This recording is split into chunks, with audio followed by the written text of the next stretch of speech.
Tonight, we're going to explore a machine that isn't really a spaceship at all. Because this vessel isn't just meant to carry people from one place to another.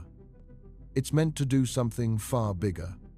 It has to become everything our planet currently does for us, all at once, forever, with no room for failure. Air, water, food, gravity. A magnetic field, strong enough to hold back radiation that would otherwise tear through every cell in the human body. And it has to keep doing all of it, without failure, for centuries, with no planet nearby to fall back on if something breaks. By the end of tonight, you're going to understand exactly what it would take to build a ship like this, and why replicating an entire planet might be harder than reaching the stars themselves. Before we get started, if you love exploring the depths of space as much as we do, take a second to like the video or subscribe. It's a simple action, but it helps this channel reach more curious minds like yours. Now, let's begin. The reason we're even having this conversation is simple. Earth has an expiration date, not tomorrow or next century. But the Sun is not a permanent fixture. It's a middle-aged star, about 4.5 billion years into a roughly 10 billion year life cycle. And as it ages, it's getting brighter, about 10% brighter every billion years. In approximately 1 billion years, that extra heat will be enough to push Earth's average surface temperature past the point where liquid water can persist at the surface. The oceans begin to evaporate. The water vapor drifts into the upper atmosphere, gets broken apart by ultraviolet radiation, and the hydrogen bleeds off into space. Earth doesn't freeze. It dries out. It bakes. And long before that billion-year mark, conditions will have become difficult enough that what we recognize as Earth will be gone. That's the slow version. There are faster ones. A large enough asteroid impact at the wrong moment. A supervolcano eruption that buries the northern hemisphere in ash and plunges global temperatures by several degrees for years. A nuclear exchange that does something similar. A pathogen we weren't ready for. A climate system that tips past a threshold we can't come back from. None of these are guaranteed, but none of them are ruled out either.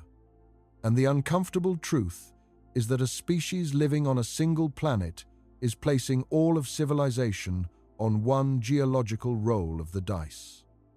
There's a direct line between that reality and the idea we're exploring tonight. Spreading to other worlds isn't a luxury. From the standpoint of long-term survival, it's the only rational move. The problem is the distance. The nearest star to our Sun is Proxima Centauri. It sits about 4.24 light-years away. A light-year is the distance light covers in a single year, moving at roughly 670 million miles per hour. 4.24 light-years is approximately 25 trillion miles. Our fastest spacecraft, the Voyager probes launched in 1977, are moving at roughly 38,000 miles per hour. At that speed, reaching Proxima Centauri would take about 75,000 years. Nobody is waiting 75,000 years to get anywhere. So we need to go faster. The question is, how much faster, and what the cost of that speed actually is. If we could reach 1% of the speed of light, roughly 6.7 million miles per hour, the trip to Proxima Centauri would take about 420 years. 2% gets you there in about 210 years. 5% puts it at roughly 85 years. 10%, which would require more energy than anything humanity has ever produced, gets you to about 42 years. No existing engine can do any of this. There's a concept worth understanding here called specific impulse. It's the measure of how efficiently a rocket uses its propellant. A higher specific impulse means more thrust per unit of fuel. Chemical rockets have a specific impulse of around 450 seconds. That sounds technical, but what it means in practice is that for every kilogram of fuel you burn, you get a certain amount of velocity. Nuclear thermal propulsion gets you to around 900 seconds. Ion drives, which fire charged particles at very high velocities, can reach specific impulses of 3,000 to 10,000 seconds. But even ion drives produce tiny amounts of thrust. They're efficient but slow to accelerate. A generation ship using ion propulsion would take decades just to reach cruising speed. That's acceptable in theory. The journey is centuries long anyway. A few extra decades at the beginning barely registers against the overall timeline. The problem is the fuel mass. Even with the most efficient drives we can realistically envision, the mass of propellant required to push a city-sized ship to 1% of light speed dwarfs the mass of the ship itself by enormous margins. This is the rocket equation at work. It was derived by Konstantin Tsiolkovsky in 1903, and it has been the fundamental constraint on rocketry ever since. The equation tells you that to achieve a given velocity change, you need a certain ratio of propellant mass to final mass. The higher the velocity you want, the exponentially larger that ratio becomes. Getting to 1% of light speed requires a propellant-to-payload ratio that is, for any conventional propulsion system, essentially impossible to achieve in one step. You'd have to stage the propulsion, launch the ship in pieces, accelerate it over many years using a series of propulsion systems, some of which might be external. A laser sail pushed by an enormous laser array back in the solar system. A magnetic sail that extracts momentum from the solar wind during the early part of the journey. Multiple stages of onboard propulsion that burn sequentially as fuel is exhausted and empty tanks are jettisoned. None of this is clean. All of it adds complexity. But it might be the only way to get the mass fractions to work.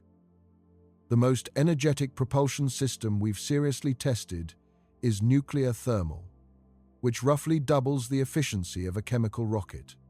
That's nowhere near enough. To reach even 1% of light speed, you'd need propulsion based on principles we haven't yet demonstrated at scale. Fusion engines, antimatter drives, solar sails pushed by enormous laser arrays fired from within our solar system. All of these are theoretically grounded. None of them exist as operational hardware, but the physics doesn't prohibit any of them. And for the purposes of thinking through what a generation ship actually requires, we don't need to solve propulsion first. We need to understand something more fundamental. What does it mean to keep human civilization alive, functional, and coherent across a journey measured in centuries? That's the question that keeps engineers awake. Picture the ship, not the sleek dart of science fiction. Something more like a rotating cylinder, or a torus, a giant ring spinning around a central axis. The rotation is deliberate. Spin a cylinder fast enough, and the people inside experience centrifugal force pressing them toward the outer wall. At the right rotation rate, that force mimics gravity. Without it, you're dealing with the full consequences of long-term weightlessness. Bone density loss, muscle atrophy, cardiovascular changes, vision problems caused by fluid shifting toward the head. These effects begin within weeks in microgravity and compound over years. A population that has lived in zero gravity for 200 years would arrive at another star system in a state of significant physiological decline. So, you rotate the ship. A cylinder, roughly 1 mile in diameter, spinning about 1 rotation per minute, produces approximately 1 gravity at the outer wall. That's the engineering baseline. The structure itself has to be miles in length to provide enough interior volume for a viable population, for agriculture, for industrial functions, for everything a small civilization needs to maintain itself. We're talking about a structure with the mass of a large bridge, or several large bridges, that has to survive a journey measured in centuries without any external maintenance. Every weld, every seal, every bearing, every circuit has to either last for the duration, be replaceable with onboard materials, or be backed up by something redundant that can take over when the primary fails. Materials degrade. Metal fatigues under cyclic stress. Seals crack. Radiation erodes electronics.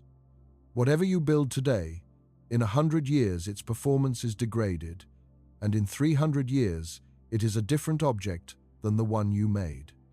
This is not a construction problem. It's a civilization problem. The ship has to contain within itself the knowledge, the tools, and the human capacity to maintain and repair itself indefinitely. Not just for the first generation, who were trained on Earth by experts. For every generation that follows. The 10th, the 30th. The generation that won't be born for 200 years and will inherit this machine from people they've never met, knowing they're responsible for keeping it running for people they'll never meet either. There's a concept in engineering called a single point of failure. It's a component or system whose failure causes the entire larger system to stop working. Good engineering eliminates single points of failure through redundancy. You back up critical components with duplicates or alternates that can take over if the primary fails. On a generation ship, you need this applied at every level. Not just the engines, not just the life support, but the knowledge to operate and repair both. If the only person aboard who understands how the water recycling chemistry works is removed from the picture, and the system develops an unusual problem, and the documentation isn't clear enough for someone without that background to diagnose it, then the loss of one person becomes the beginning of a cascading failure. This is why redundancy in a generation ship is not a feature. It's the entire architecture. Every critical skill needs multiple people trained in it. Every critical system needs multiple backups. Every critical piece of knowledge needs to exist in multiple formats, written, demonstrated, tested regularly, embedded in the training curriculum so it passes to the next generation intact. This is harder than it sounds. It's hard to maintain training standards for procedures that have never had to be used. Humans are not naturally good at preparing for rare events. We tend to prioritize the immediate over the distant, the routine over the contingency. A ship culture that genuinely maintains readiness for unlikely failure scenarios, consistently, across generations, is a culture that has solved a problem that most human organizations struggle with, even on Earth. The ship has to grow its own food. There's no other option. You cannot carry enough calories for thousands of people across a journey that lasts centuries. The mass alone would be prohibitive.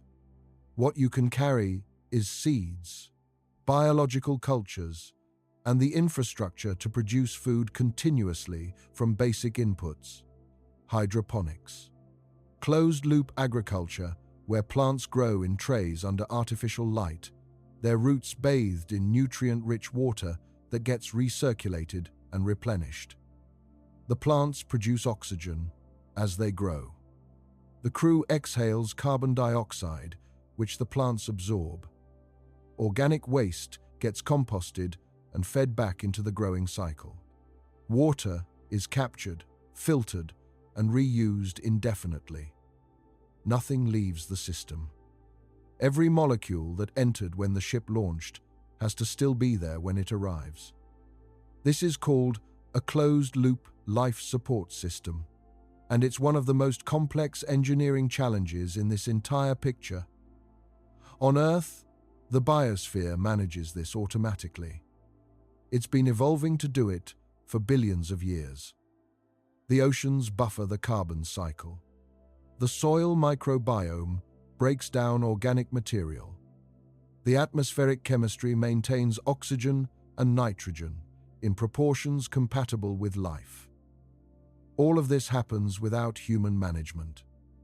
On a generation ship, humans have to replicate the relevant parts of that system in a structure that weighs only a fraction of Earth's biosphere, at a fraction of the energy budget, with zero tolerance for failure. You'd grow grains, legumes, vegetables.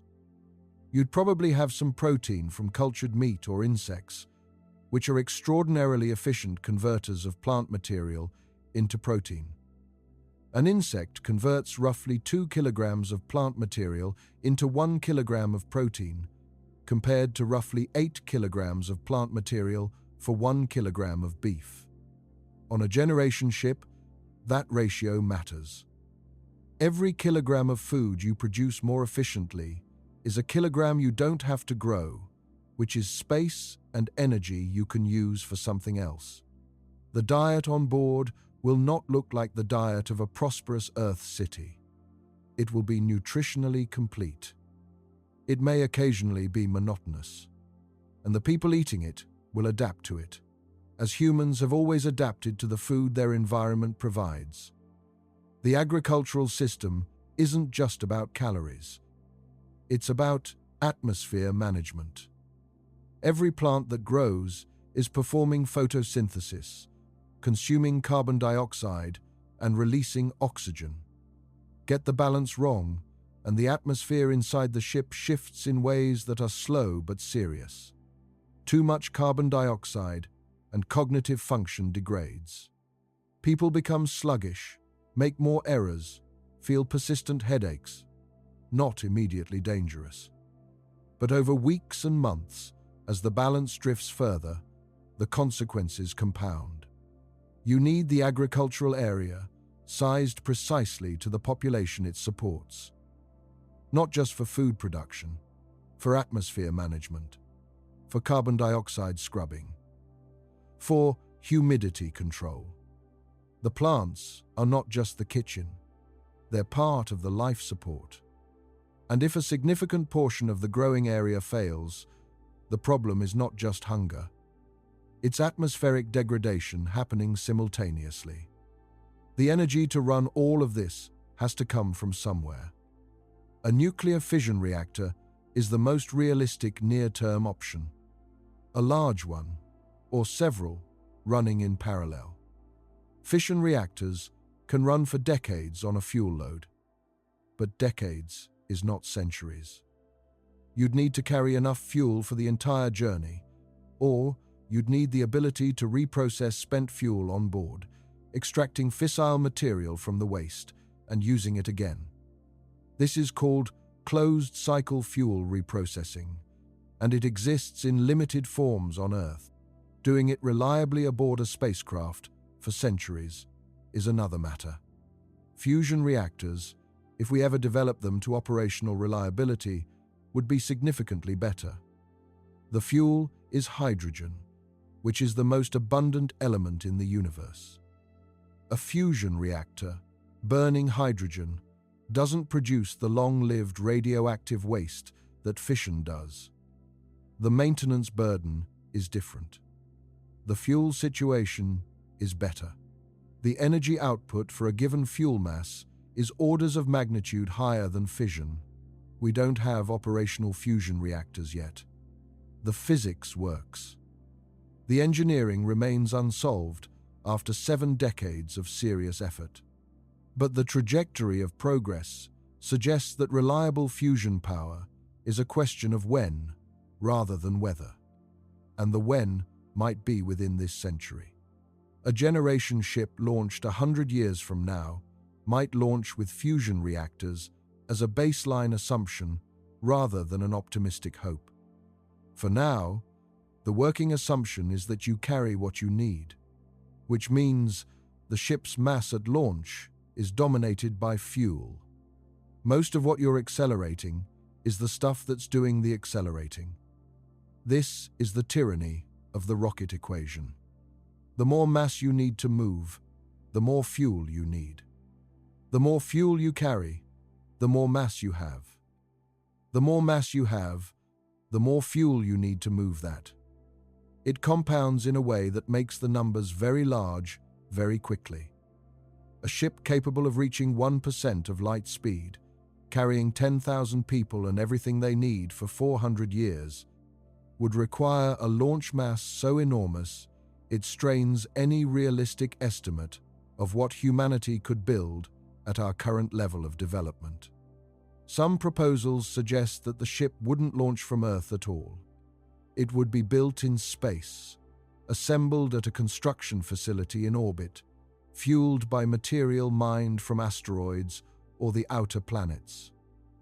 That's a massive infrastructure project in its own right. You're building a civilization in space before you even launch the ship. But that's actually how it would have to work. You don't bootstrap interstellar travel from the surface of a planet. You build the capacity for it incrementally, over decades or centuries, until the ship becomes possible. The generation ship is not the first step. It's the product of 100 previous steps, each one hard, each one necessary. The question of how many people need to be on the ship is not a guess. It's a calculation. Population genetics gives you hard limits. If a population is too small, genetic diversity declines. Related individuals breed with each other by necessity.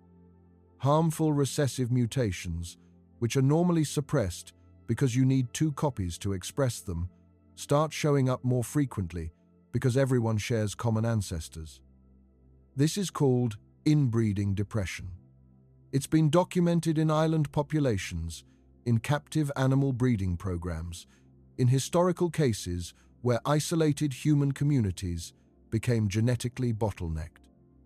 The consequences are real, and they compound across generations. Higher rates of genetic disorders, reduced immune system diversity, lower fertility, shorter average lifespans. The minimum viable population to avoid this on a multi-century voyage has been modeled by researchers including Cameron Smith at Portland State University.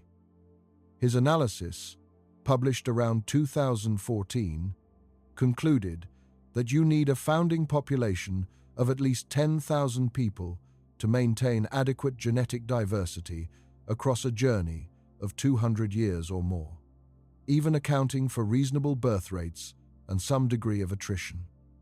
Earlier estimates, which floated around 500 to 1,000 people, were based on models that didn't fully account for genetic drift, the random variation in which genes get passed to the next generation in a small population. When you model drift realistically, the required founding population goes up substantially. 10,000 people. That's not a crew. That's a small city. And that city has to fit inside a structure that can cross interstellar space. The math gets harder from there. 10,000 people need roughly 2,000 calories per person per day. That's 20 million calories per day. Over 400 years, that's roughly 3 trillion calories. Growing that much food requires significant agricultural area. Estimates for closed-loop hydroponic systems designed for human nutrition tend to run around 30 to 40 square meters of growing area per person. For 10,000 people, that's 300,000 to 400,000 square meters of growing area. All of it inside the ship. All of it lit artificially. All of it continuously managed. And the ship has to be spinning to generate artificial gravity, which means the agricultural area is on the inner surface of a rotating structure, which introduces design complications that don't exist in a conventional building. The Coriolis effect, the deflection caused by rotation, affects how water flows through the growing systems, affects how pests and pathogens spread through the growing area, affects the optimal orientation of plant trays. The physics of a rotating habitat is not the same as the physics of a terrestrial environment, and every system designed for one has to be redesigned for the other. This is why generation ships are hard. It's not one engineering problem. It's every engineering problem, all at once, for centuries. The people who board the ship make a choice. They volunteer. They understand, at least intellectually, that they will spend their entire lives on this vessel and never see a destination. Their contribution is the journey, not the arrival. That's a specific kind of person, and it's worth thinking about what motivates them. You'd be leaving behind everything. Every person not on the manifest. Every landscape you've ever seen. Every city. Every smell that belongs to Earth. The sound of wind through actual trees. Rain on actual soil. You'd be trading all of that for a metal cylinder moving through a darkness where the nearest help is measured in decades of travel time. The people who sign up for this know that. They sign up anyway. Some will do it because they believe in the mission, in the necessity of carrying humanity beyond this solar system. Some will do it for the history of it, to be the founding generation of something that has never been done. Some will do it because they have nothing holding them here, or because what's holding them here isn't enough to outweigh what's pulling them there. The selection process for these people would be extraordinarily demanding. You'd want the obvious things. Technical expertise across every relevant discipline. Physical health robust enough to sustain across a long life in a controlled environment. Psychological stability under extreme conditions. The ability to function in close quarters with the same group of people for decades. But you'd also need something harder to measure. The capacity to find meaning in constraints. The willingness to subordinate personal preferences to collective needs, not occasionally, but consistently, over a lifetime. The ability to transmit values to children without becoming authoritarian about it. The resilience to face genuine grief and keep functioning. The understanding that most of the things that make Earth feel like home, the specific things, the way the light falls in a particular park, the smell of a particular coast, the sound of a particular language spoken by strangers in a street, none of those are coming with you. And being at peace with that, not in the resigned way. In the genuine way. These traits exist. Some people have them. The selection process would be finding them. And then there will be children born on the ship. Not the first generation. Not even the second. But every generation after, these people made no choice at all. They were born into a world that consists entirely of corridors and growing bays and recycled air, into a community that knows nothing else and cannot leave. Every ethical question about generation ships eventually arrives here. You are not just asking a group of volunteers to commit to a dangerous journey. You are committing their descendants, who don't exist yet and cannot consent to that same journey, to that same constraint for their entire lives. This has no clean answer. It never has. Humans have always made decisions that bind their children. Where you're born, what language surrounds you, what culture shapes you, what resources you inherit or don't. A generation ship takes this to its logical extreme. The children will be shaped by a vessel, by a mission, by a destination none of them will ever see. You can call that an imposition. You can also call it the condition of being human. Every one of us was born into a world we didn't choose. The ship is just a more concentrated version of that. Now think about how that ship is governed. The first generation has a clear structure. They came from Earth. They were selected by some combination of expertise, physical fitness, and psychological stability. They have a chain of command, a mission protocol, a set of rules designed by the people who built the ship and planned the voyage. They believe in what they're doing. They have a living memory of why. The second generation inherits all of this. They've grown up watching their parents live inside the structure.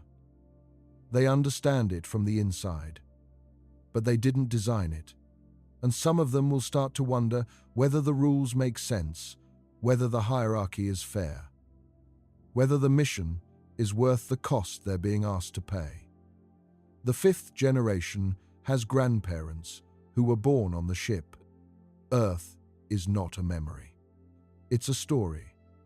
Something from the archive, from the recordings, from the oral tradition that the original crew tried to preserve. The fifth generation knows what Earth looked like. They've seen the footage. They just don't feel it the way the founders did. The 20th generation lives inside a culture that has been evolving for 4 centuries. The language has drifted. The traditions have been modified and adapted. New rituals have emerged that the founders would not recognize. The mission is an ancestral obligation, not a personal one. These people didn't volunteer. Their great-great-great-grandparents did. The question of whether they still have to go where those ancestors pointed the ship is not trivial. In history, this has happened at smaller scales. Families displaced by circumstances beyond their control, communities bound by promises made generations before any of the living members were born. What we know is that people are not loyal to abstractions. They're loyal to each other, to the people they know, to the community they live inside. If the mission becomes an abstraction, loyalty to it weakens. And if loyalty to the mission weakens enough, something changes on board. Maybe it's gradual. Maybe it's a slow drift in priorities. Maybe it's faster. A leadership transition that doesn't go smoothly. A faction that decides the destination doesn't matter as much as the conditions of life right now, on this ship, among these people. A vote that nobody on Earth would have any standing to override. Because Earth is 300 years away, and the ship is here. This is mission drift, and there is no obvious engineering solution to it. You can write it into the founding documents. You can build monuments to the original purpose. You can tell the story in schools, embed it in ritual, make it part of what it means to be a member of this community. But you cannot guarantee that people 200 years from now will feel what the founders felt when they looked at the stars and decided to go. What you can do is design the social architecture carefully from the start. The governance structure matters enormously. If you establish a rigid hierarchy, a command structure like a naval vessel, you get efficiency and coherence in the short term. You also get brittleness. Rigid systems break when conditions change in ways the original designers didn't anticipate. And conditions will change. They always do. If you establish something more democratic, a council-based system, a representative structure, you get adaptability. You also get politics. Competing factions. Elections that change the direction of policy. Leaders who win by promising things that are popular in the short term, even if they're harmful in the long term. There is no governance model that is immune to human nature. The most realistic assessment is that the government of a generation ship, whatever form it takes at launch, will look different 100 years later. Significantly different 200 years later. And there's no way to know in advance whether those differences will be improvements or disasters.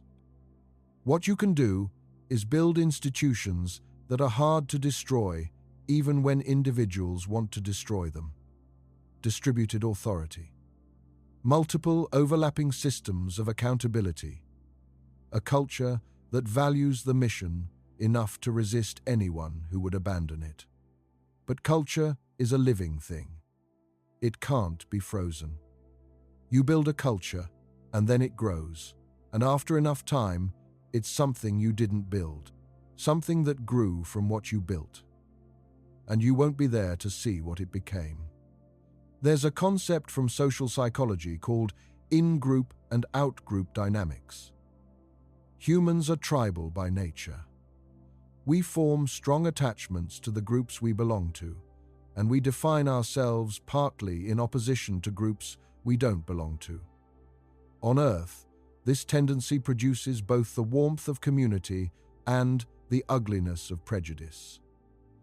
On a generation ship, it produces something more complicated. In the early generations, the in-group is clear.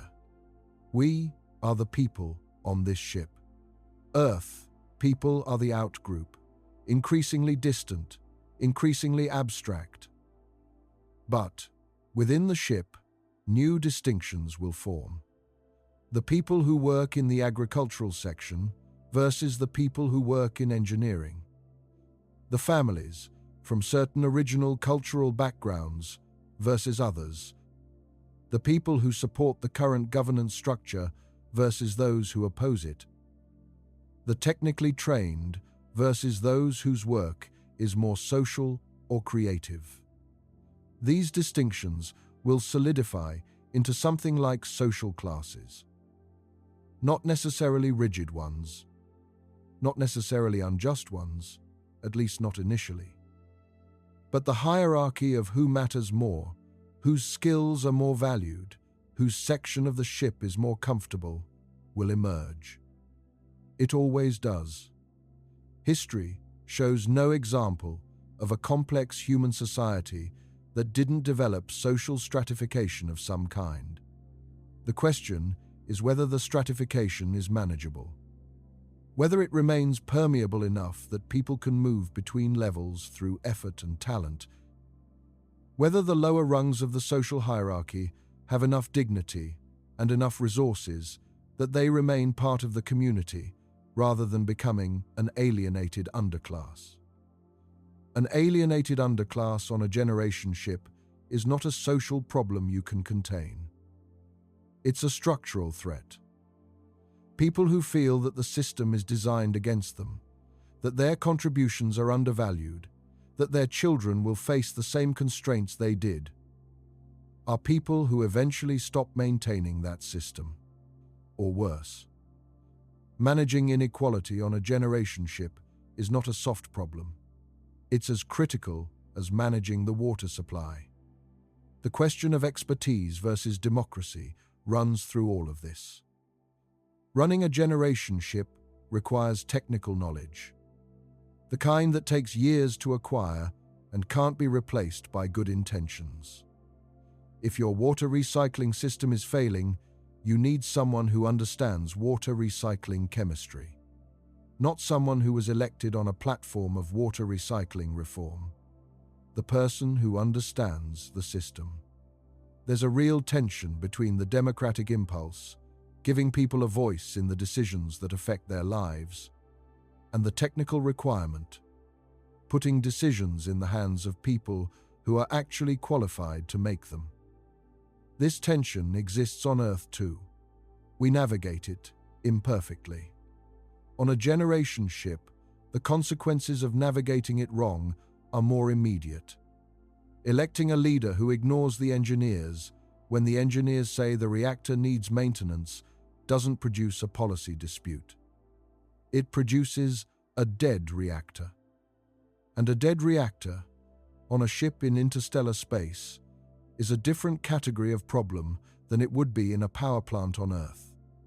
The architecture that threads this needle probably involves tiered authority, technical decisions within defined domains made by people with demonstrated expertise in those domains. Strategic decisions about mission priorities, resource allocation at the macro level, social policy, made by a broader representative process. The two systems need to be designed so they can't undermine each other, so that no elected official can override a technical expert on a matter of engineering, and no technical expert can make social policy without democratic accountability. This sounds clean in theory. In practice, the boundaries blur. The reactor engineer and the council chair are both people, with relationships, with histories, with interests. The line between technical judgment and political judgment is never as clean as the org chart suggests. Let's go inside the ship, not to the command deck, down to where most of the people live. The living quarters are not generous. You need space for tens of thousands of people inside a structure that has to be accelerated across interstellar distances. Every square foot of habitable space is a square foot that has to be heated, pressurized, cleaned, maintained, and protected from radiation. Think of it less like a luxury cruise liner and more like a very well-designed apartment building that happens to be moving at several % of light speed. People have private quarters. Small. Enough for a bed, a desk, storage, a personal space that belongs to you. The communal areas are where life happens. Shared dining, shared recreation, public gardens where the growing systems are partly ornamental, partly agricultural. Corridors that curve upward when you follow them long enough because you're on the inside of a cylinder. Windows that look inward, across the habitat, not outward into space. The view outside is not calming. Interstellar space is not the starfield of science fiction. At 1% of light speed, after a month of travel, the stars have barely shifted. After a year, slightly more. After 100 years, you've crossed a distance that takes light years to reach. And the stars still look roughly the same. The universe is simply that large. There is no visual sense of progress. No coastline getting bigger as you approach. Nothing to tell you that you're moving, except the instruments. And the instruments say, 400 years to destination. Then, 397. Then, 394. This is the environment in which 20, 30, 40 generations will live and raise children and grow old. The psychological architecture of this has to be as carefully engineered as the structural one. You need work that is meaningful. Not make work, not busy work, but actual roles that actually matter to the survival of the ship. When the water recycling system develops a problem, someone has to fix it.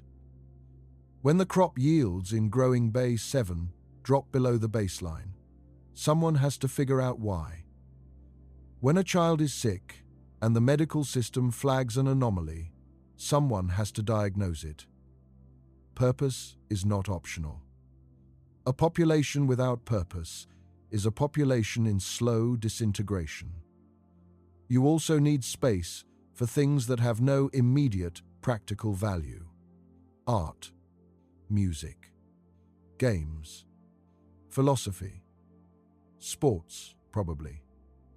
Whatever the on-board equivalent of sports looks like in a rotating cylinder, where the physics is slightly strange, where balls curve in unexpected directions as the Coriolis effect acts on them, where the rules of athletic competition had to be reinvented for an environment no sports designer in history ever anticipated. These things are not extras. They are part of what makes a community function across generations. Every culture in human history has them. The ones that tried to suppress them didn't last. The generation ship cannot afford to suppress them. It cannot afford to suppress much, actually. There's a recurring temptation in thinking about enclosed, high-stakes environments to imagine that strict control is what keeps everyone safe. That's partially true. There are things that genuinely require tight regulation on a generation ship. Reproduction rates, resource consumption, access to critical systems.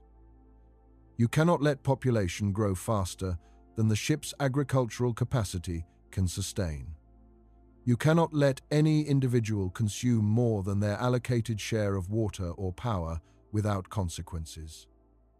You cannot leave critical systems unguarded. These constraints are real and non-negotiable.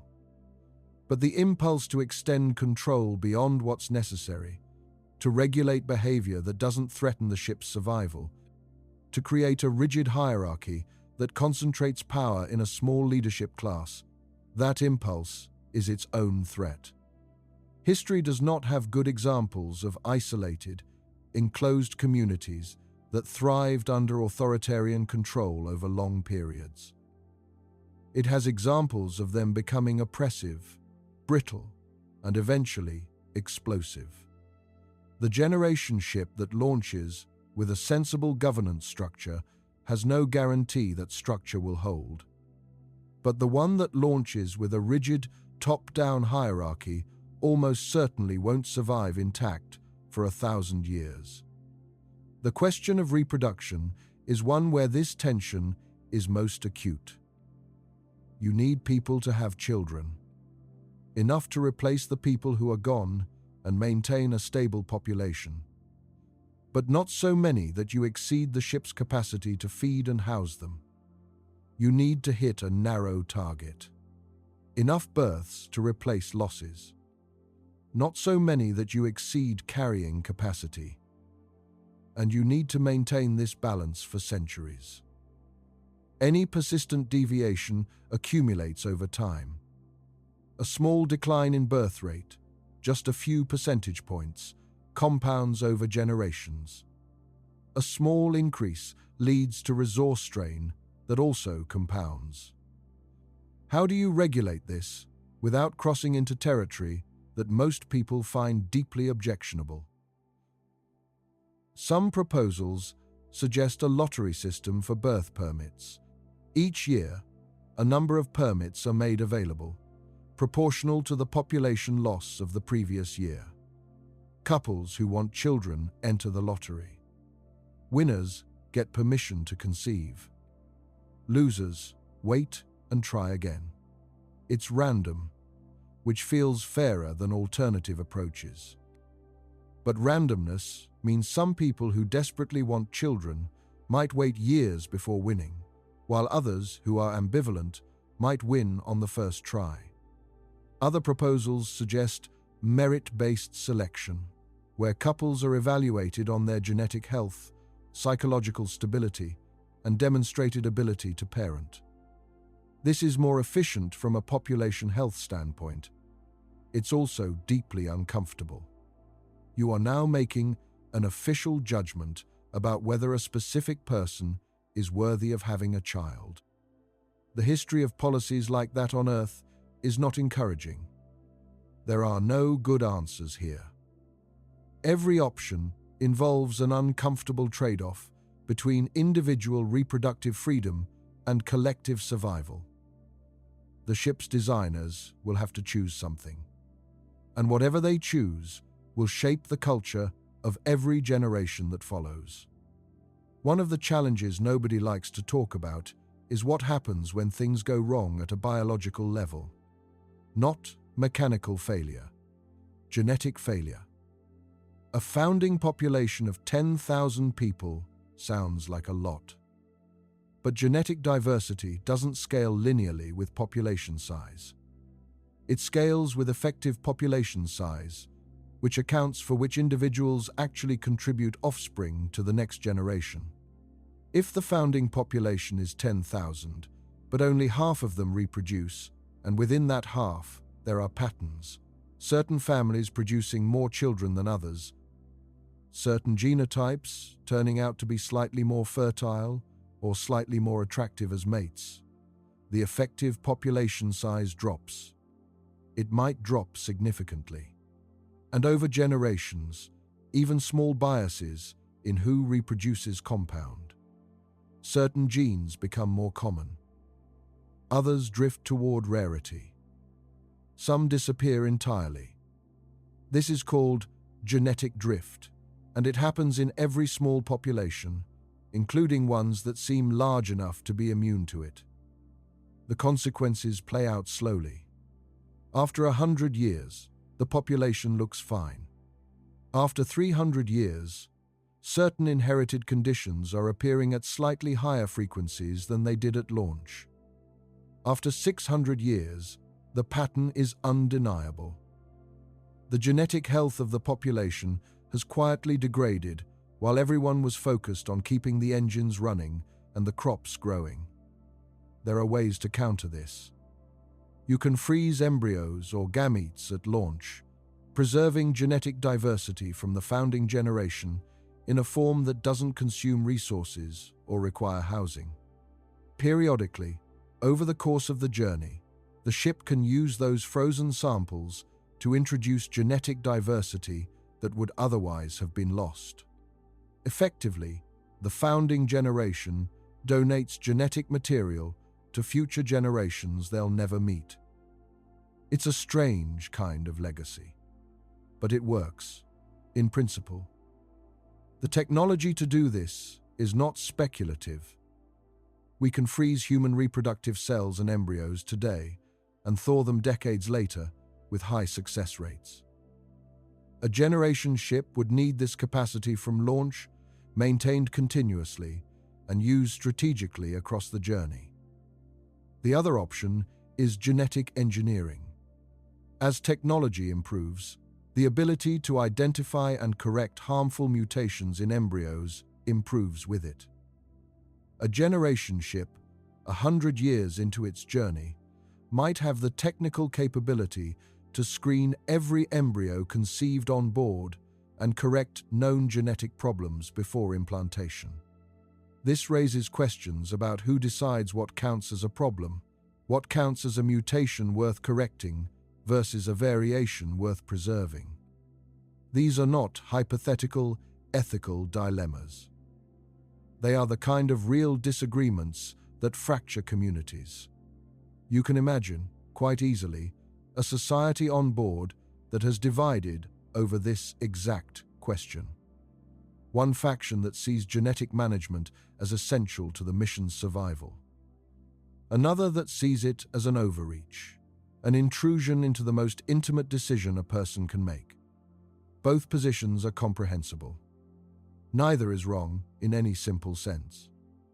And the ship has to function with both groups on it for centuries. That's the social landscape inside the vessel. Not a unified community moving toward a shared goal. A complicated, living, disagreeing society that happens to also be a spacecraft. Radiation is a constant companion. Earth's surface is shielded by the planet's magnetic field and by the atmosphere. These two things together reduce the cosmic ray flux at ground level to a small fraction of what exists in open space. On the generation ship, you have neither. You have shielding.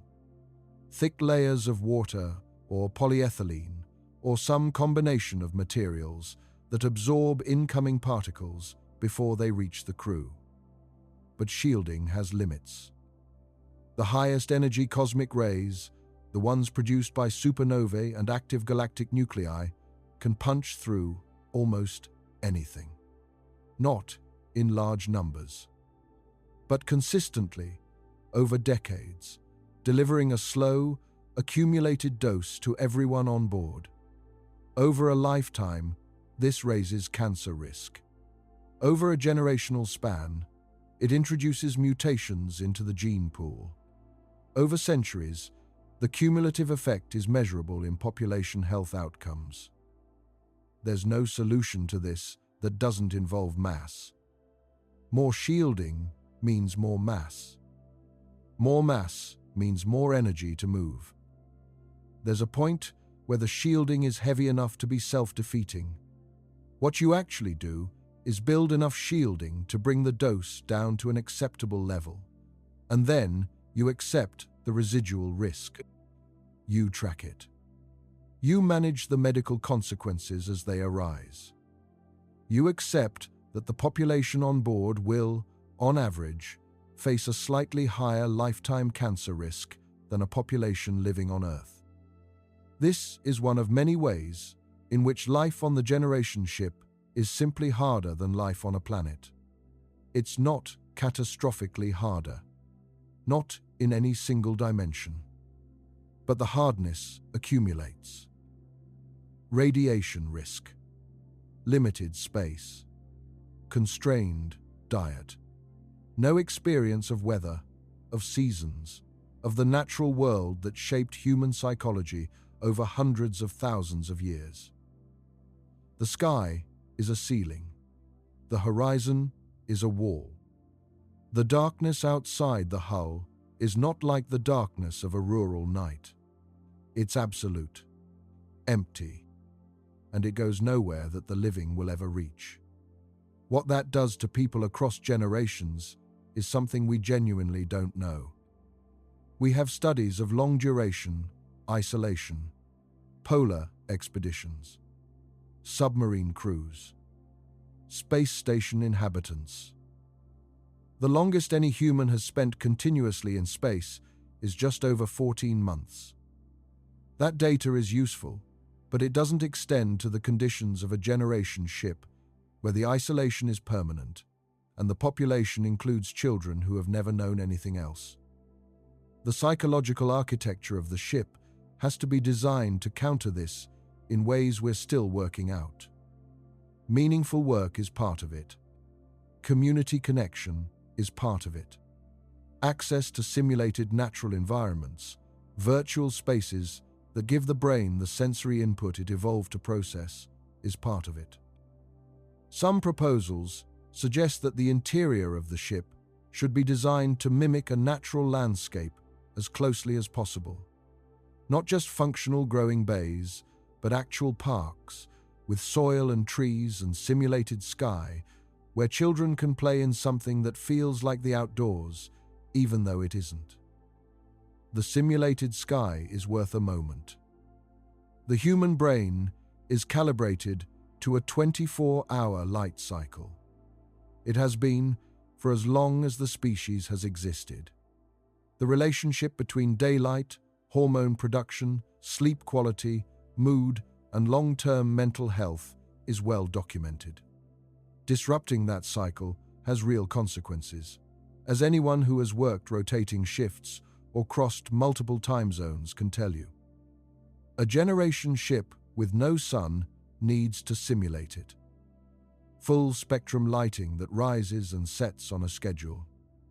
Not just bright versus dark, but the shifting color temperature of morning light transitioning to the blue-white of midday, transitioning to the warmer tones of afternoon. This may sound like a design detail. It is actually a physiological requirement. The people inside the ship need to feel a day. They need to feel a season, even an artificial one. The circadian rhythm is not an optional feature of human biology. It's embedded in the body's chemistry at the cellular level. Ignore it, and you degrade the health of every person on board. Maintain it, and you've done something important for the long-term functioning of your civilization. The scenario that ends everything is not always dramatic. Sometimes it's a small failure that cascades. The water recycling system develops a blockage. The maintenance team patches it, but the patch isn't quite right. Over 6 months, the efficiency of the system drops by 12%. The drop is small enough that it doesn't trigger alarms immediately. But 12% of the water that should be recovered is instead being lost. 12% becomes 20% as the imperfect patch degrades. By the time someone notices the trend in the data, the reserves have dropped. Not to crisis levels. Not yet. But the margin is gone. And now there's a failure in a different system. The agricultural lights in Growing Bay 3 develop a power fluctuation. The crops there get inconsistent light. Yields drop. Food production falls by 8%. Add that to the water deficit and you have a compounding shortfall. Not a catastrophe in a single moment. A slow squeeze. A narrowing of the margin between what the ship produces and what the population needs. Leadership begins rationing. Rationing creates conflict. Conflict diverts attention from maintenance. More systems degrade. The spiral tightens. This is the failure mode that doesn't show up in the simulations because it's not a single dramatic event. It's the accumulation of small problems, each manageable on its own, that interact in ways nobody predicted. The generation ship has to be designed with enough redundancy that no single failure can start this chain. And it has to have a governance structure capable of catching slow trends before they become crises. Both of those requirements are harder than they sound. Redundancy is expensive. Every backup system is mass. You're accelerating across interstellar space. And governance that can catch slow trends requires leadership that is willing to deliver bad news. An institutional culture that rewards early warning rather than punishing the people who raise concerns. These things are not guaranteed. In the history of complex human organizations, they are actually quite rare. Organizations tend toward denial. They tend to punish messengers. They tend to prioritize short-term stability over long-term accuracy. On Earth, these tendencies cause failures that are recoverable. On a generation ship, 300 years from the nearest help, the same tendencies could be fatal. The ship needs, built into its culture from launch, a genuine commitment to honesty about what the data shows. Even when the data is inconvenient. Even when the leadership would prefer it said something else. This sounds obvious. It is not obvious to implement in a human community that will face real stress across real decades. Consider what happens when disease arrives. Not a dramatic pathogen from outside. Something that was already there, dormant in someone's biology, activated by stress or radiation, or a random mutation in the confined microbial ecosystem of the ship. In a closed environment with a fixed population, a disease can spread faster than the medical team can respond. The ship has medical facilities, but not the resources of a planetary civilization. No pharmaceutical supply chain bringing new medicines. No specialist hospitals to transfer critical cases to. What the ship has is what it launched with, plus whatever it can synthesize with onboard equipment and the knowledge base the medical team carries. If the pathogen is something the medical system can handle, the outbreak is contained. People recover. Life continues. If it's something the medicine can't easily manage, people are gone. Not all at once, but steadily, over weeks or months. And the losses aren't random. Certain people are more exposed. The maintenance workers who share tools, the teachers who work in crowded classrooms, the medical staff who treat the sick. You can lose critical skills in a cluster. The 3 engineers who shared a workshop, the 2 doctors who were the only ones trained in surgical procedures.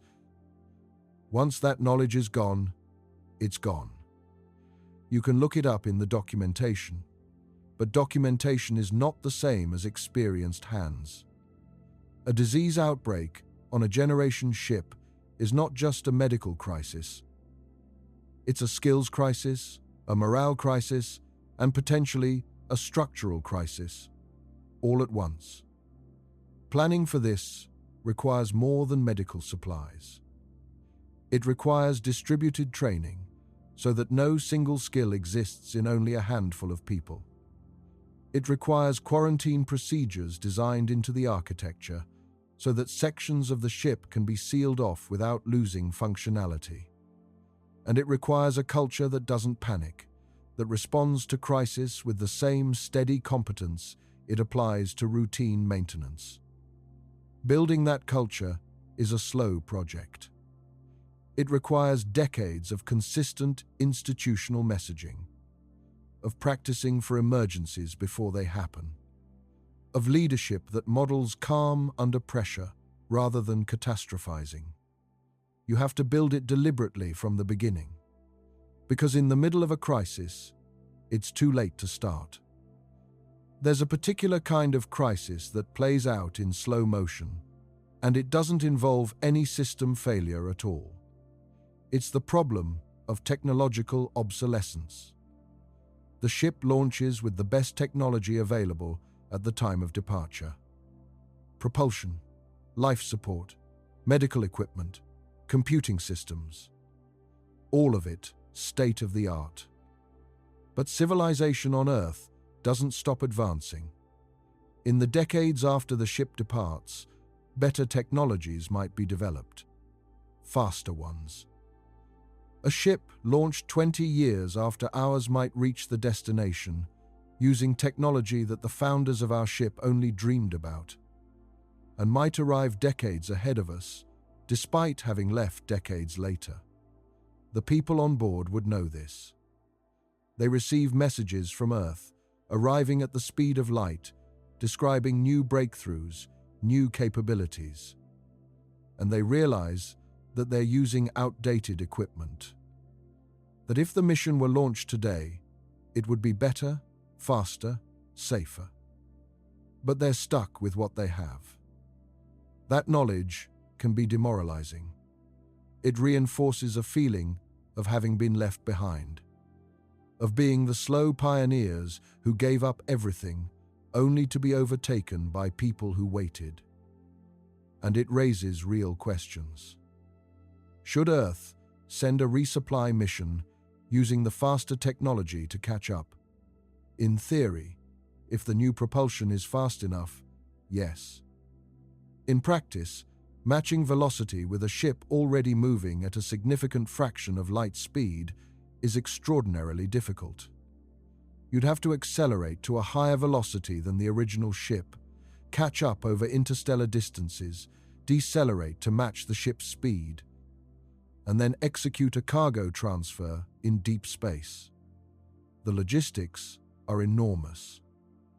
And by the time Earth develops the capability, the ship might be so far away that it's simply not worth it. The more realistic answer is that the ship is on its own, using technology that becomes more outdated with each passing year, knowing that the universe is advancing around it in ways it can't participate in. This is not a crisis in the immediate sense. It's a psychological weight that accumulates over decades, and a practical constraint that limits the ship's ability to solve problems it wasn't originally designed to handle. The communications situation compounds this. The ship maintains contact with Earth via laser communication.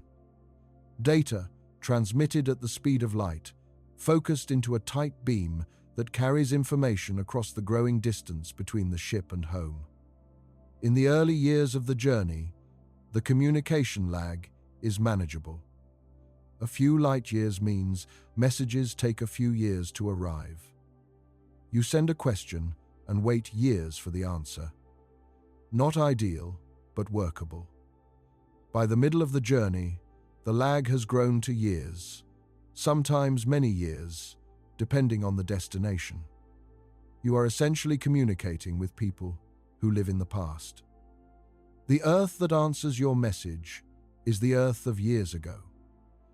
The Earth of right now will not answer you for years more. This isn't just inconvenient. It gradually severs the psychological connection between the ship and the civilization that launched it. Earth becomes history. A place you receive transmissions from, a voice from the past, but not a living community you're part of. By the later generations, the transmission lag is so long that communication with Earth is essentially historical research. The ship is alone in a way that no human community has ever been alone. Not just geographically, temporally. Separated from the rest of civilization by a gap of time, not just distance. There's also the problem of what happens to knowledge over time. The ship launches with a full library. Every scientific paper, every engineering manual, every medical textbook available at the time of departure. All of it preserved in digital systems, backed up redundantly, cross-referenced and searchable. The first generation knows how to use this library because they learned in the same educational environment that produced it. The concepts are familiar. The terminology is consistent with what they were taught. The second generation learns from both the library and from their parents. Some drift begins here. The language of the documentation and the language of daily life start to diverge slightly. New terms arise for things specific to the ship. Old terms fall out of regular use. By the fifth generation, consulting a technical document from the library requires a small mental adjustment. The vocabulary isn't quite the language they speak. By the 10th generation, some documents are difficult. By the 20th, some are effectively written in a foreign language. Not in a dramatic way. Not all at once, but gradually, consistently. The living culture and the archived knowledge pull apart. And at some point, when a maintenance crew needs to consult the original design specifications for a failing component, they find documentation they can understand only partially. They make their best interpretation. They act on it. If their interpretation is right, the repair succeeds. If it's wrong, the repair fails. And the person who could have explained what the original documentation meant has been gone for 200 years. This is not a hypothetical. It's a documented pattern in any organization where technical knowledge passes through generations of practitioners without direct contact with the original developers. The knowledge degrades. Not always dramatically, but it degrades. The generation ship has to be designed to counter this, which means the educational system on board cannot simply transmit information. It has to transmit understandings. The difference between those two things is the difference between a technician who knows that if you turn valve 7 counterclockwise, the pressure drops, and an engineer who understands why the pressure drops and can therefore predict what happens when the same principle applies to a different valve in a configuration that's never been documented. Training the former is straightforward. Training the latter requires resources, time, and a culture that values deep comprehension over procedural competence. You need that culture. You cannot afford to lose it. This is why the education system on a generation ship may be the most critical system of all. Not the engines, not the reactors, not the life support, the schools. Because the engines can be understood only if there are engineers who understand them. The reactors can be maintained only if there are physicists who understand the underlying physics, not just the procedures. The life support can be managed only if there are biologists, chemists, and systems engineers who understand the science deeply enough to handle situations that no procedure was written for. Produce a generation of people who follow procedures without understanding them, and you've set a clock running. The moment the situation diverges from the expected, they're lost. Produce a generation of people who understand the science, and you've given them the ability to adapt, to improvise, to solve problems that nobody anticipated. That's the difference between a generation ship that arrives and one that doesn't. One of the strangest aspects of a multi-century journey is the relationship to time itself. Not time dilation, the relativistic effect that makes time pass more slowly for objects moving at high speeds. At 1% of light speed, relativistic effects are real but small. The crew ages at nearly the same rate as people on Earth. The strangeness is different. It's the relationship to historical time. The ship launches in a specific year. Call it a decade or two from now. The first generation on board is connected to that moment. They remember the world before departure. They have context for the decision to build and launch this ship. They understand, in a lived way, what was happening on Earth when they left. The 10th generation has no such connection. To them, the launch year is history. The way that people today relate to the founding of their country or the events of a century ago.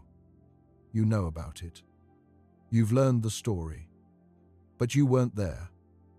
And the things that seemed urgent then, the political debates, the scientific controversies, the cultural conflicts that shaped the decisions being made, have been resolved or forgotten. They've become context rather than present reality. The 20th generation is further still. The launch year is ancient history. The founders are figures from a story, like the people who built something great and famous centuries before any living person was born. You honor them. You tell the story. But you don't think you're one of them. You think you're the inheritors of what they started, which is true. But the practical effect is that the further the ship gets from its launch date, the more the mission exists as an inherited obligation rather than a lived commitment. And inherited obligations are hard to sustain across generations if the inheritance doesn't come with enough meaning to make the cost feel worthwhile. The ship has to keep generating meaning, not just transmitting it from the past. Not just pointing to the founding documents and saying this is why, but generating it freshly in the lives of the people currently on board, in the work they do, in the community they inhabit. The meaning has to be present tense, something they experience now, not just something they've been told was important once.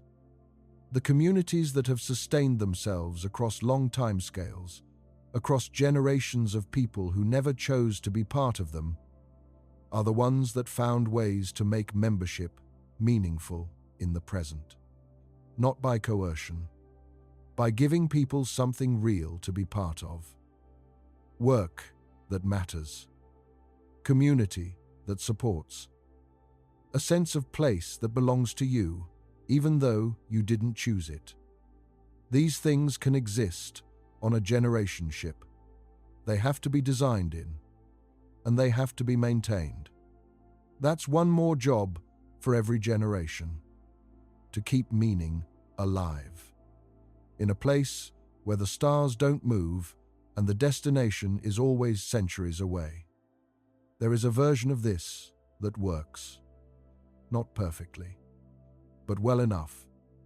It requires some combination of technologies that are not yet available, but are not obviously impossible. Suspended animation reliable enough to keep people alive across decades. At minimum, genetic management systems capable of maintaining population health across the full journey. Automated systems sophisticated enough to handle unanticipated failures without human supervision. A governance framework that can adapt across centuries without losing the core commitments that make the mission coherent. And it requires something that cannot be engineered. A culture on board that genuinely values the mission, not as an imposed obligation, not as a rule in a document, but as something the people feel, something that shapes how they see themselves and each other and the work they do. A culture that tells the story of the journey as a story worth living inside, that believes the destination matters, not because they'll see it, but because their descendants will. That finds meaning in the passage itself, in being part of something that will outlast everyone currently alive. Cultures like this have existed. They're rare. They require careful, deliberate construction, and they require conditions that support them. You can't build a culture of collective purpose in a community where resources are desperately scarce and people are fighting for survival. You need stability. Enough food, enough space, enough predictability in daily life that people can afford to think about something beyond immediate need. The ship has to be designed from the start to provide that stability, because without it, the culture you need cannot grow. This is why the engineering and the sociology can't be separated. The physical ship determines the conditions of life on board. The conditions of life determine what kind of society can form. The society determines whether the mission succeeds. You cannot build a great ship and a dysfunctional community and expect the ship to compensate. The two have to be designed together, from the beginning, by people who understand both the physics and the psychology. That kind of integrated design is itself something we're only beginning to develop the tools for. Some researchers have proposed alternatives that sidestep the multi-generational problem entirely. Suspended animation would allow passengers to spend most of the journey unconscious. Their metabolism would be reduced to near zero. Aging would slow dramatically or stop. The crew would effectively sleep across the centuries and wake up near the destination. The appeal is obvious. You eliminate most of the social complexity of a generational voyage. You don't need to manage a society across centuries. You just need to keep the sleeping people alive. And here's the thing. The technology to do this, at least partially, is not as far away as it once seemed. Medical research into therapeutic hypothermia, deliberately reducing body temperature to slow metabolism and reduce damage during cardiac events or surgeries, has been advancing steadily. There are proposals to extend this to longer periods, using a combination of reduced temperature and chemical agents to maintain a stable, low metabolic state for months or even years. Some researchers believe that weeks-long suspended animation for humans is possible within decades. Years-long suspended animation is more speculative. Decades or centuries long is in genuinely unknown territory. The challenges are not trivial. At very low temperatures, ice crystals form inside cells and destroy them. Cryoprotective agents can prevent this, but the agents themselves are toxic at high concentrations and have to be carefully distributed through every tissue in the body. Getting the chemistry right is not simple, especially for a nervous system that has to resume function intact after centuries. That problem has not been solved. There is also the question of what keeps the ship running while everyone is unconscious. You still need systems that maintain the hull, manage the trajectory, monitor for unexpected hazards. You can automate these, but automated systems fail. And when they fail, there's no one awake to fix them. So you'd need a small crew, maybe rotating shifts, with some people awake at all times while others sleep. Or you'd need automation sophisticated enough to manage any realistic failure scenario without human intervention. Neither of these is trivial. But neither is it obviously impossible. The hybrid model, where most of the population sleeps but a rotating skeleton crew stays awake to maintain the ship, is probably the most viable near-term version of suspended animation travel. It dramatically reduces the social complexity of the voyage. A skeleton crew of perhaps a few dozen people, cycling through wakefulness in shifts of several years each, can maintain the ship without needing to sustain a full civilization in motion. They wake, they work, they hand off to the next crew, they sleep. No need for schools. No need for governance structures that span generations. No need for agricultural systems that feed thousands. Just enough people awake at any given time to keep the ship alive. The people who arrive would be the same people who launched. Older, perhaps, accounting for the years of wakefulness spread across the journey. But the same individuals, with the same memories, the same sense of connection to Earth and to the mission. This solves many of the social problems. It introduces new ones. What happens to a person who spends 50 years of wakefulness across a 300-year journey, waking for a few years at a time, sleeping away the decades in between? Their relationships with the sleeping passengers, friends and family in suspension, are frozen. They come back to the same person they left, unchanged by time, while the waking crew member has aged and changed around them. That asymmetry in lived experience is psychologically complex in ways we don't fully understand.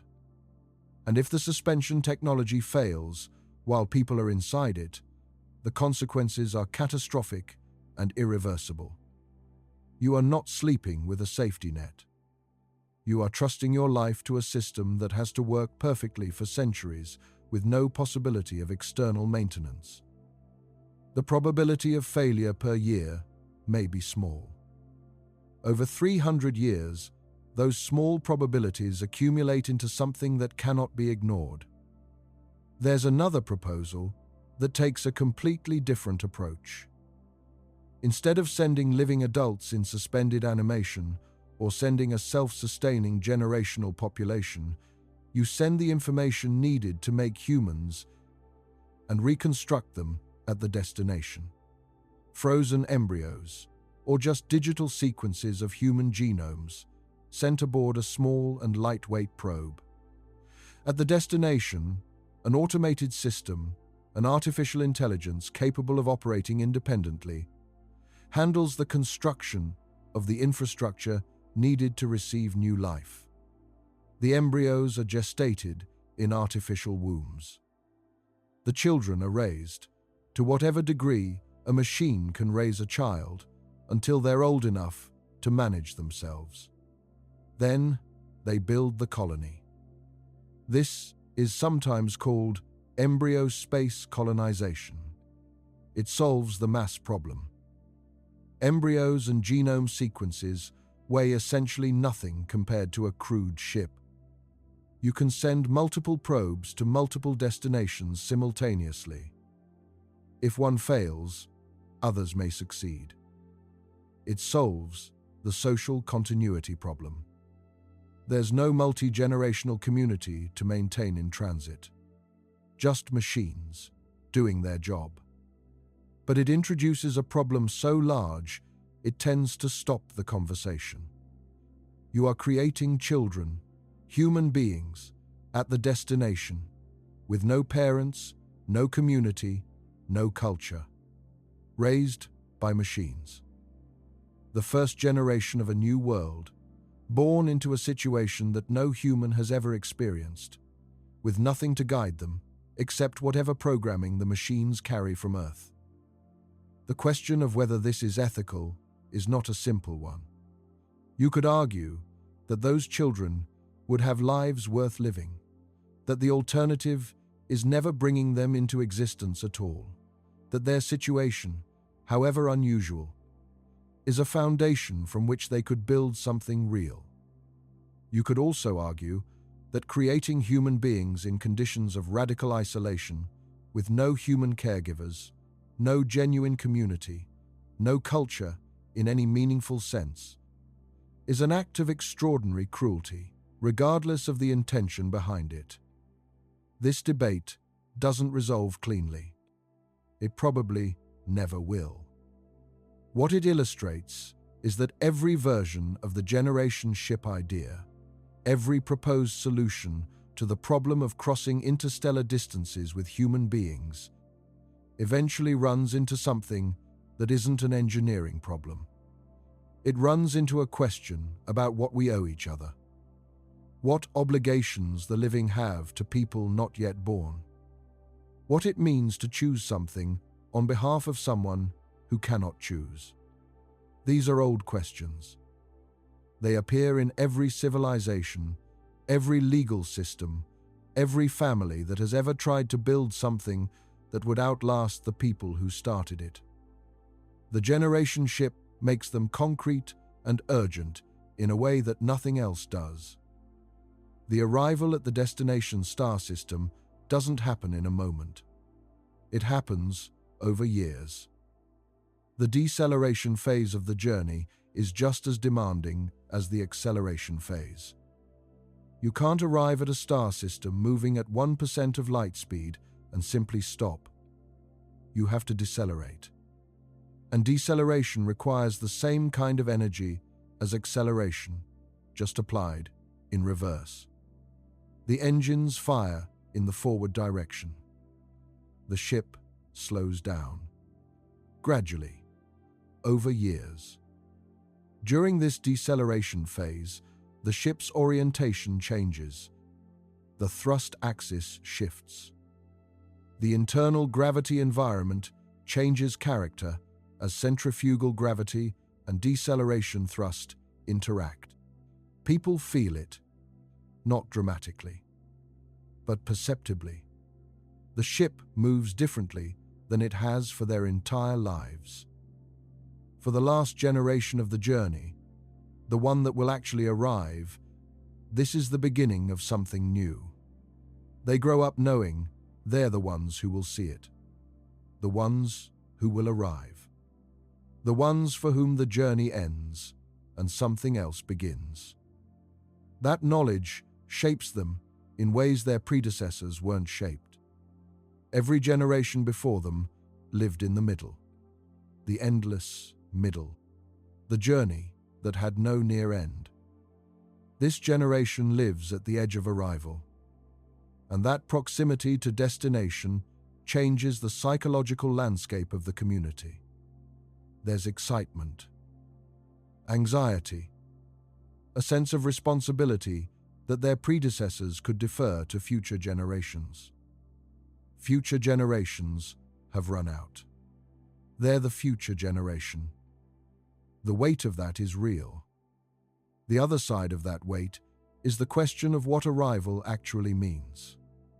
For 40 generations, the community has been defined by the journey. The ship is home.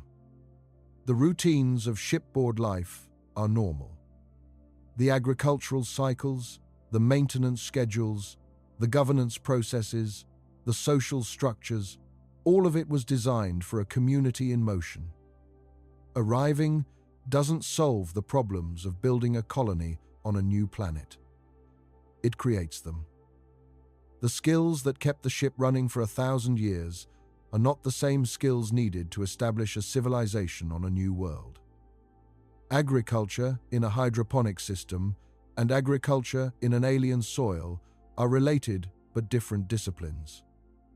Maintaining a recycled water system and finding and developing water sources on a new planet are related but different problems. The Generation Ship community arrives with extraordinary discipline, extraordinary resilience, extraordinary ability to maintain systems under pressure. These are valuable, enormously valuable. But they also arrive with 1,000 years of adaptation to a specific, controlled environment. And now, the environment is no longer controlled. It's a planet, with weather, with geology, with biology, with all the unpredictability that a real world brings. The transition will be difficult, not impossible, but the hardest adaptation the community has ever had to make. When the ship eventually arrives, wherever it's going, the moment of arrival carries its own weight. The destination star grows in the instruments. Then, in the telescope, images. Then, eventually, in the viewport. The target planet comes into range of detailed observation. Every sensor array focuses on it. The data pours in. Atmospheric composition, surface temperature, gravity, magnetic field strength, liquid water signatures, and the people on board, the 40th generation, the 50th, however many have lived and been gone since launch, they wait. The data says the planet is habitable, or it says something more complicated, or it says something completely unexpected. We've gotten better at observing exoplanets from Earth, but better is relative. We can determine the size and orbital period of a planet with reasonable confidence. We can make inferences about its atmosphere from the way it filters starlight during transit. We cannot see the surface. We cannot see weather systems. We cannot see coastlines or mountain ranges or the absence of either. We are essentially sending a civilization to a planet we've never actually seen in any detail, based on inferences from sensors that are trillions of miles away. And the people arriving will be doing so in a ship that has been traveling for centuries, with technology that is centuries old, and a population that has spent their entire lives in a metal cylinder. They will not be arriving in peak condition. They'll be arriving as themselves. As the community the ship became during the journey, with whatever knowledge survived the passage, whatever tools are still working, whatever social structures held. This is the moment the mission was always aimed at. And it's also the moment when a completely new set of challenges begins. The people have to get off the ship. That sentence sounds simple. It isn't. People who have spent their lives inside a rotating habitat, under artificial gravity, breathing filtered air, eating food grown in trays under artificial light, are about to encounter a real planet. Real gravity, which might be slightly different from the ship's artificial gravity, stronger or weaker depending on the destination world's mass. Real atmosphere, real air, with its own chemistry, its own particulates, its own microorganisms. If the planet has life, even microbial life, the first humans to step onto its surface are walking into an ecological encounter that has no historical parallel. Earth microorganisms have never encountered that ecosystem. That ecosystem has never encountered Earth microorganisms. The outcomes of that encounter are genuinely unpredictable. Most scenarios are probably fine. But probably fine is not guaranteed, and on an alien world, the downside scenarios are severe. If the planet has an ecosystem with any meaningful complexity, and we contaminate it with Earth microorganisms before we've had a chance to study it, We may have damaged or destroyed something irreplaceable, something that took billions of years to evolve, something we can never get back. And if the alien microorganisms are capable of infecting human biology, the population that lands might face a pathogen for which they have zero immune preparation, no antibodies, no evolved resistance, no prior exposure. This is not a reason to never land. It's a reason to approach the landing with the seriousness it deserves. The actual protocol would involve extensive robotic survey missions before any human lands. Detailed analysis of the planet's biology, if any, before any human comes into direct contact with the surface. Controlled landing procedures. Quarantine systems for the first settlers. All of this adds time. All of this adds complexity. But the alternative, landing a population of 10,000 people who have no immune preparation on a world with unknown biology, is not a risk any responsible mission planner would accept. There's one more scenario worth considering. The planet that was targeted might not be the planet that arrives. When the mission launched, the best astronomical data available pointed to this world as habitable. The atmospheric signatures looked right. The orbital distance from its star fell within the theoretical habitable zone. The mass suggested solid surface and reasonable gravity. Everything said, this is the one. But that data was gathered from far away. And as the ship closes the distance, the instruments get better. The planet gets larger in the sensors. Details emerge that weren't visible before. Some of them will confirm the original assessment. Some may not. A planet that looked habitable from 25 trillion miles away might, close up, reveal itself to be marginal. A surface that runs hotter than the models predicted. An atmosphere denser than expected, or thinner. Acid concentrations that aren't immediately lethal but would make long-term habitation very difficult. A geology that's more active than anticipated, with volcanic systems that make large areas of the surface unstable. None of these would be discovered until the ship is close enough to see them clearly. And by then, turning around is not an option. Not because the ship can't turn around, but because it has nowhere to return to. Earth is hundreds of years away.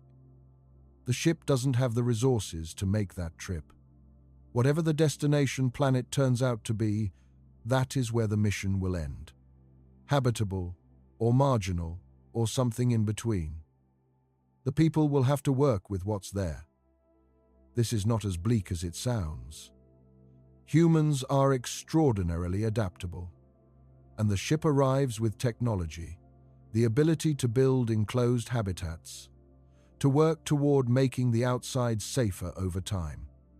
It would be harder than a planet that matched the original description perfectly. It might be much harder. But harder is not impossible. And the people who arrive, having been shaped by centuries of life in a controlled, maintained, self-sustaining environment, are perhaps better prepared for that kind of adaptive challenge than any other population in human history. They know how to live inside a system. They know how to manage resources. They know how to maintain what keeps them alive. That knowledge translates. There's a question embedded in the idea of a generation ship that doesn't get asked enough. What are we actually sending? The obvious answer is people. 10,000 human beings, with their skills and their knowledge, and their genetic diversity, and their capacity to build a new civilization. But that's not the whole answer. We're also sending a language. Maybe multiple languages. The ability to communicate in complex ways, to record information, to transmit it across time, through writing and recording, and all the other technologies of linguistic preservation. Language is not just a communication tool. It's the structure inside which all the other knowledge lives. The engineering manuals, the medical protocols, the scientific understanding, the cultural stories, the governance frameworks. All of it is made of language. And language, as we've noted, drifts. The ship has to be deliberate about maintaining linguistic continuity in ways that allow the knowledge encoded in language to remain accessible. This is not as simple as deciding to speak a certain language. Language changes from within. From the bottom up, from the spontaneous creativity of speakers who invent new words for new experiences and let old words shift meaning over time. You can't stop this. You can slow it with deliberate effort. You can maintain formal registers that stay closer to the original than the informal speech of daily life. You can make certain technical vocabularies sacred, maintained exactly as they were because the precision matters. But the spoken language of the 22nd generation will not be identical to the spoken language of the first generation. Researchers who study language evolution have found that languages can change substantially over as few as 5 to 10 generations in isolated communities. 500 years on a generation ship is 50 or more generations. The linguistic drift could be substantial. We're also sending a set of values. The values embedded in the founding documents, in the selection criteria for the crew, in the training and culture they carry with them. These values include things like the importance of the mission, the obligation to maintain the ship, the rights of individuals within the collective, the relationship between technical expertise and democratic accountability, the ethical framework around reproduction and genetic management. Values, like language, drift. They're interpreted differently by each generation. They're emphasized differently depending on circumstances. They evolve in response to the challenges the community actually faces rather than the challenges the founders anticipated. Transmitting values across generations is one of the central challenges of human civilization on Earth. We do it imperfectly. We've always done it imperfectly. Some values persist for millennia. Others disappear within a few generations. The generation ship's designers can't control which values persist and which drift.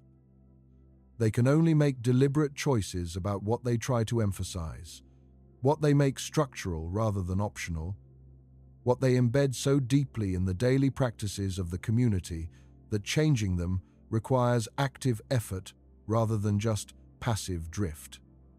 We're also sending a memory. The history of Earth. The story of how humanity got here. The record of every mistake and every achievement. The scientific knowledge accumulated over centuries of inquiry. The artistic and cultural heritage of every civilization that has left a record. All of this goes on the ship, and it faces the same challenge as everything else. The people who use it are further and further removed from the people who made it. The memory has to stay alive, not just stored, alive, consulted, interpreted, made relevant to the present. History that nobody reads is not a living memory. It's an archive, and archives don't sustain cultures. Stories do. The generation ship has to be a storytelling community, not just in the informal sense, in the structural sense. The stories have to be told. Formally, regularly, not as entertainment, though entertainment is fine. as a practice of maintaining connection to a past that is the only foundation the community has. Without that connection, the community becomes something new without knowing it's new. It forgets what it was trying to do. It loses the thread that connects the journey to the meaning. And when the meaning is gone, all you have left is the machinery that eventually fails. One question that often goes unexamined is whether the generation ship has to be the only approach. It doesn't. Some researchers argue that the most rational strategy for interstellar colonization isn't to commit everything to one enormous ship aimed at one destination. It's to pursue multiple approaches simultaneously. Send small, fast robotic probes first, at a much higher fraction of light speed, because they're small and carry no life support requirements. These probes do detailed surveys of target systems before any crewed mission departs. They send back data on the atmospheres, the geology, the presence or absence of life, the actual conditions on the surface of planets that looked habitable from Earth. By the time a crewed mission could realistically depart, decades or centuries from now, the target destinations would be far better characterized. We'd know which planets are worth going to. We'd know which ones are marginal. We'd know which ones are genuinely hostile. That's valuable. It means the generation ship doesn't launch blind.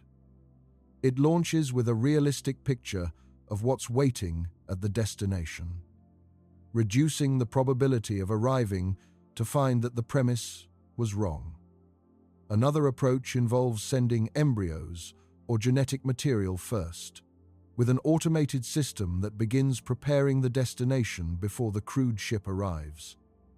The automated system might spend decades setting up infrastructure, building habitats, extracting resources, producing food. When the crewed ship finally arrives, it's not arriving to nothing. It's arriving to a prepared base, a head start. The combination of prior robotic survey plus advanced preparation by automated systems could dramatically improve the odds of a successful settlement. It means the generation ship's final passengers arrive at a destination that has already been partially tamed. Not completely, not easily, but partially. The first step is already taken. The shelter is already built. The water is already extracted. And the generation that arrives doesn't have to build everything from scratch while simultaneously adjusting to a gravity field and atmosphere they've never experienced. They arrive to a base. And from a base, you build. This parallel strategy requires accepting that interstellar colonization is a project that unfolds over centuries. Not a single launch, not a single voyage. A cascading series of efforts, each building on the last, spanning generations of human activity. The generation ship is part of that cascade. Not the whole of it, but a critical part. The one that carries the living community. The one that ensures there are humans at the destination, not just machines, not just preserved embryos, but living people who arrived under their own power, who made the choice to go, and who will build what comes next. The generation ship is not one idea. It's a family of ideas, each with a different set of trade-offs, each solving some problems while creating others. The fully crewed generational vessel, the suspended animation ship with a waking skeleton crew, the embryo probe with automated systems, the slower-than-light colony ship that accepts the multi-generational reality and designs everything around it. What they share is the basic commitment that crossing interstellar distances requires accepting conditions that no human being has ever faced, for longer than any human being has ever faced them, with consequences that reach further into the future than any single individual can meaningfully comprehend.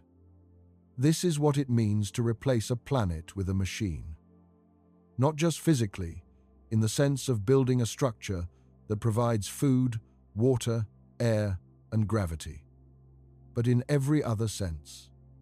Culturally, psychologically, socially, biologically. The machine has to do what a planet does, not identically, not with the same resources, but well enough that the people inside it remain human, remain coherent, remain capable of arriving at a destination and building something new. Whether it can be done, we genuinely don't know. The engineering is difficult, but probably achievable with sufficient will and resources. The biology is difficult and manageable with the right tools. The governance is difficult and requires deliberate design. The culture is difficult and requires something that can't be designed, only cultivated. And the ethics has no resolution that everyone will agree with. This is the honest answer. Not that generation ships are impossible, not that they're inevitable. They're possible. They would be extraordinarily hard. And the hardest parts have nothing to do with the engines. There's something that lands differently when you think about generation ships, not as a future technology, but as a statement about what humanity believes is important. Building one, actually committing the resources and the will to build one, would be the largest cooperative project in human history. Larger than any space program. Larger than any infrastructure project. Larger than anything we've ever attempted as a species. It would require a decision that this matters enough, that the continuation of human civilization beyond this solar system matters enough to spend what it costs. To commit people to a journey they'll never complete. To design systems that will outlast everyone who designed them. To build something for people who don't exist yet. We've made commitments like this before, in smaller ways. We build structures that take generations to complete. We plant trees whose shade we'll never sit in. We establish institutions whose full benefit won't be realized for generations. We've always been willing, at least sometimes, to invest in futures we won't see. The generation ship is that impulse taken to its furthest expression. A civilization deciding to reach beyond everything it knows, across a distance that makes all previous human journeys look like walks across a room, to put something of itself somewhere new. Not because the people who launch it will benefit, not because there's a profit in it, because the alternative is to stay. And eventually, staying means ending. The sun will get brighter. The oceans will warm. The conditions that support civilization will change in ways that are slow on human timescales, but rapid on geological ones. And somewhere in that future, the question of whether we ever tried to carry something of ourselves beyond this system will have an answer. Either we did, or we didn't. The people who would board a generation ship would be choosing the former, not for themselves, for the answer. There's a version of this question that strips away all the engineering and the biology and the governance and asks something simpler. What kind of species are we? Are we the kind that looks at the distance between stars and concludes that it's too far, the cost too high, the difficulty too great? Or are we the kind that has always, throughout its entire history, crossed whatever distance it encountered, no matter what the cost? The answer, so far, has been the second. We've crossed oceans in vessels that were genuinely likely to sink. We've climbed mountains that had claimed the lives of everyone who tried before us. We've flown aircraft that were experimental enough that the designers weren't sure the physics would hold.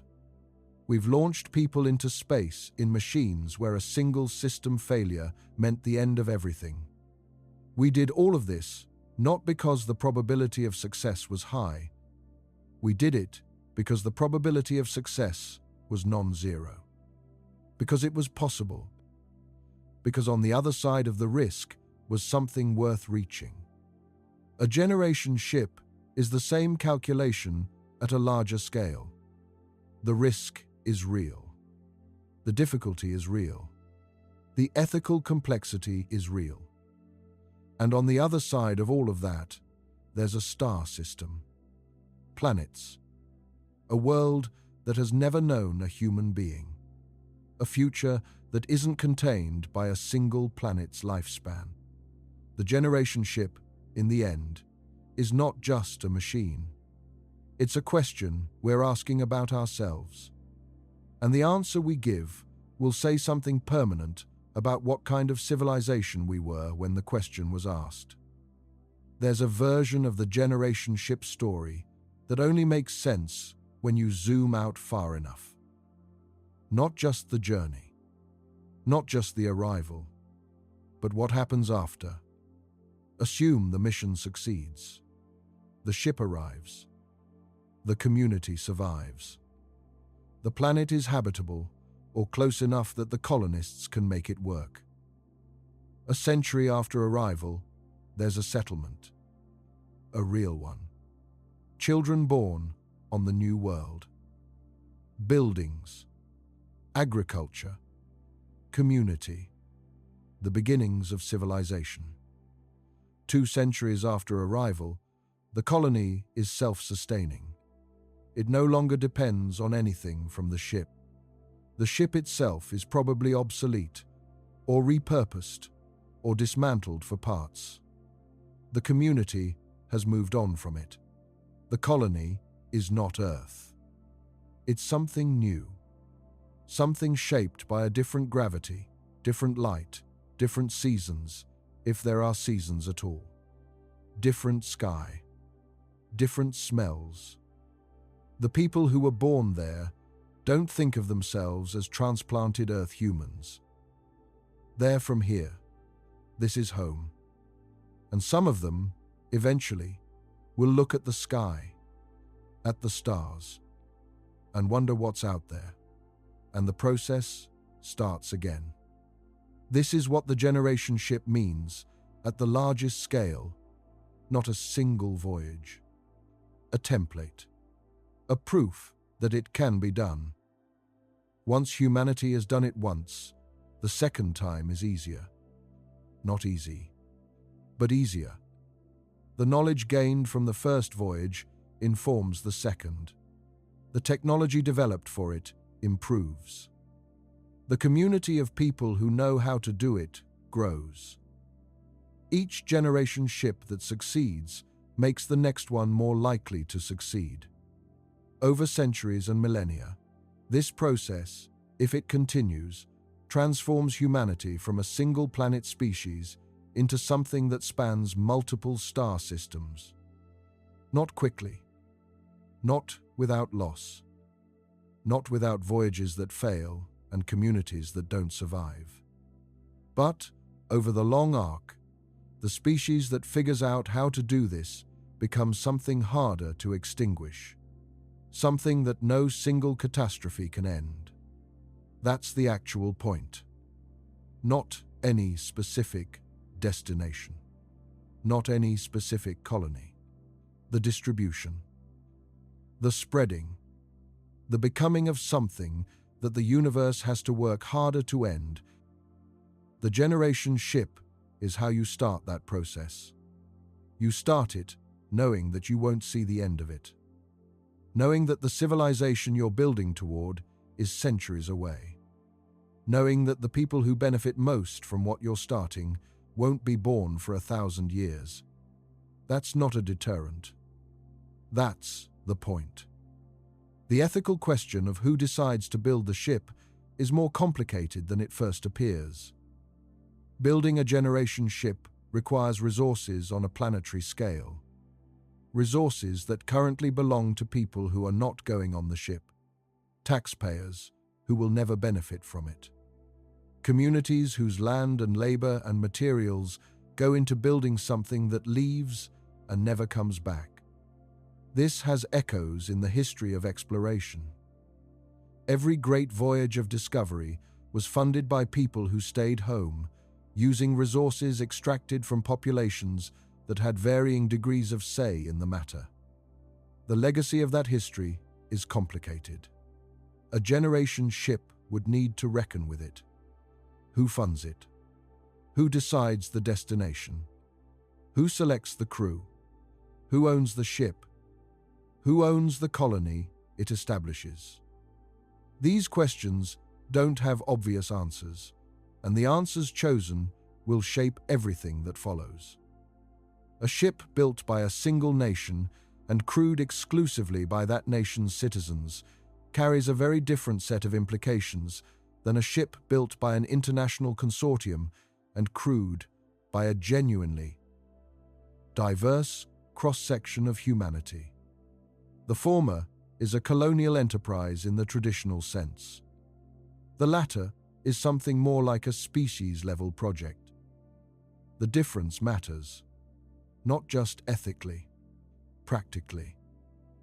A population drawn from a single cultural background is more homogeneous in ways that might seem like an advantage, but often isn't. Diverse communities, despite the friction of difference, tend to be more resilient, more creative, better at solving problems that require thinking outside familiar frameworks. 1,000 years is enough time for any monoculture to become brittle.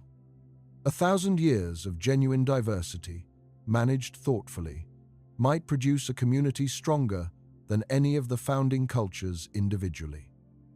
This is one of the arguments for international, multicultural crews. Not just fairness, survival, probability. The selection of the crew is itself a civilizational statement. Whoever those 10,000 people are, they carry with them a version of humanity. Not all of it. A version. The languages they speak. The cultural assumptions they carry. The scientific traditions they were trained in. The beliefs they hold. The music they know. The stories they tell. 1,000 years later, whatever civilization exists on the destination world is a descendant of that selection, not a copy of Earth. A specific subset of Earth, evolved and changed by the journey and the destination. This is why the selection matters so much. It's not just selecting 10,000 capable people. It's selecting 10,000 seeds for a civilization. And which seeds you plant determines what grows. The ship that has to replace a planet is not a romantic idea. It's a technical brief, a survival strategy, a statement that the story of human beings doesn't have to end when Earth ends. That somewhere in the darkness between stars, there is a door, and it leads somewhere worth reaching, even if reaching it takes longer than anyone alive can wait. Even if the people who arrive have never heard of the ones who launched. Even if the journey changes everything it carries. The direction is still forward. The purpose is still there. And somewhere in the centuries, between departure and arrival, 40 generations of people will live their entire lives inside that purpose, carrying it without knowing exactly what they're carrying, in a ship that is, for all of them, the only world they've ever known. That's not a tragedy. That's the most human thing imaginable. If you found this worth your time, a like or subscribe helps this channel reach more curious minds. The questions we've explored tonight don't have easy answers. They're the kind that stay with you, and they should. Good night.